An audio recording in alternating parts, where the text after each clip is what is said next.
दोस्तों, आज आप लोग के बीच फिर एक नई धार्मिक कहानी के साथ आया हूँ। ये कहानी बाबा केदारनाथ मंदिर की है। किस प्रकार बोले शंकर अपने भागते की रक्षा किया।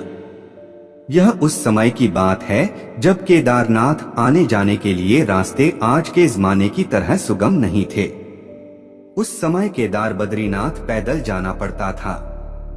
उस समय बहुत से ऐसे लोग भी थे जो कि वहां जाने के बाद कभी दोबारा लौटकर नहीं आते थे। ऐसे लोगों की भारी संख्या थी। उसी जमाने में भोलेनाथ का एक महान भक्त भी रहता था। उसने तय किया कि वह भी भोलेनाथ के द्वार पर जाएगा, इसलिए वह इस महान यात्रा पर निकल पड़ा। पूरे रास्ते भर वह केदारनाथ जाने के रास्ते के बारे में लोगों से पूछता रहा। हर एक पड़ाव पर लोग उसे केदारनाथ का रास्ता बताते रहे। ऐसे करते करते कई दिनों की मशक्कत के बाद वह केदारनाथ धाम पहुंच ही गया। केदार धाम में बहुत ज्यादा ठंडक थी। जिस समय वह केदार धाम पहुंचा था, उस समय संयोगवश उसे कुछ ऐसा सुनने को मिला जिसके चलते वह बहुत उदास हो गया। दरअसल उसे केदारनाथ मंदिर के पुजारी से यह पता चला कि वह भक्त थोड़ा गलत समय पर आया है। क्योंकि दिवाली का पूजन हो चुका है, इसलिए अब मंदिर के कपाट भी बंद हो चुके हैं। यह सुनते ही कि मंदिर के कपाट बंद हो चुके हैं, वह शिव भक्त जोर जोर से रोने लगा। उसने मंदिर के पुजारी से गुहार की कि सिर्फ थोड़े देर के लिए ही भगवान के मंदिर का दरवाजा खोल दीजिए। उस शिव भक्त की इस बात पर पुजारी को हंसी आ गई। उस पुजारी ने कहा कि ऐसा तो बिल्कुल भी संभव नहीं हो सकता है। भक्त ने एक बार और गुहार लगाई पर उस पुजारी पर तो कोई असर नहीं पड़ा। पुजारी ने भक्त से कहा कि अब तुम 6 महीने के बाद ही आना। अब तो तुम्हें 6 महीने बाद ही भगवान के दर्शन हो पाएंगे। 6 महीने कपाट बंद रहते हैं और 6 महीने कपाट खुले रहते हैं। ऐसा सुनते ही वह शिव भक्त बिलख बिलख कर रोने लगा। उसने फिर से दर्शन पाने की इच्छा के चलते सभी से गुहार लगाई, पर निराशा ही हाथ लगी। उसे लगा कि वह कितनी मेहनत से बाबा के दरबार आया है और अब उसे निराश होकर लौटना पड़ेगा। वह इसी सोच विचार में डूबा हुआ वहां घंटों तक बैठा रहा। उसे पता ही नहीं चला कि कब सुबह से शाम हो गई। लगातार रोने से उसका हाल बहुत बुरा हो चुका था कि तभी अचानक उसने किसी के कदमों की आहट सुनी।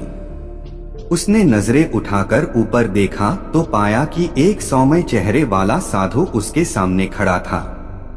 उस साधु ने उस भक्त के पास आकर पूछा कि बेटा, तुम रो क्यों रहे हैं? तुम्हें क्या परेशानी है? इस बात पर भक्त ने अपने आंसू पोंछकर साधु बाबा को अपनी सारी आपबीती सुना दी। साधु बाबा बोले, बेटा, तुम सच्चे मन से भगवान के दर्शन करने आए हो। तुम्हारे मन में कोई भी तरह का छल कपट नहीं है।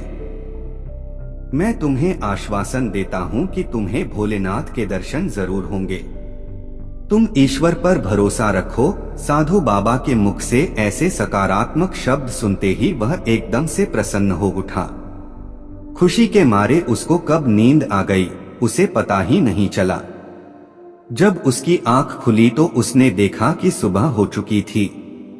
पता नहीं आज वातावरण में खूब ठंडक क्यों नहीं थी। आज केदार धाम का वातावरण तो अनुकूल था।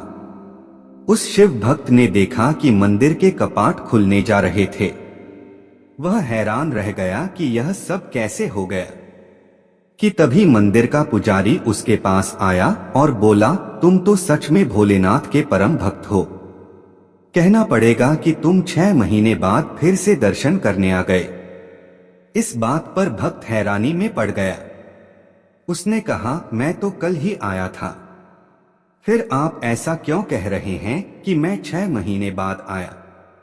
और रही बात दर्शन की, तो कल एक भले साधु बाबा ने आशीर्वाद दिया था कि मुझे भगवान भोलेनाथ के दर्शन जरूर होंगे। जैसे ही वहां खड़े लोग और पुजारी ने यह बात सुनी, वह सभी उस शिव भक्त के चरणों में गिर पड़े। मतलब उस शिव भक्त को साक्षात भगवान शिव के दर्शन हुए थे। भगवान शिव की कृपा से ही कालखंड छोटा हो गया और मंदिर के कपाट खुल गए। दोस्तों, हर समय भगवान आपके साथ है, किसी रूप में आप विश्वास करके देखो।